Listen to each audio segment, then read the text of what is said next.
جمهوری اسلامی اون روز اینجوری حرکت کرد، هر وقتی هم ما پیروز شدیم اینجوری حرکت کردیم، خودمون رو با یک مصداق سنت الهی منطبق کردیم، خدای متعال هم نتیجه رو مترتب کرد. ایستادگی کردیم و لو استقاموا علی الطریقة لاسقیناهم ماء غدقا.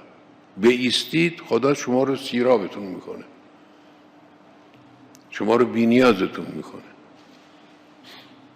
ایستادیم خدا بی نیاز کرد. عکسش هم همینجور. اگر خدای متعال سنتاش انواع و اقسام داره دیگه، اونجا میگه لئن شکرتم لازیدنکم، بعد میگه ولئن کفرتم ان عذابی لشدید. اینم سنت. کفران نعمت هم اگر کردید، کفرتم یعنی کفران نعمت،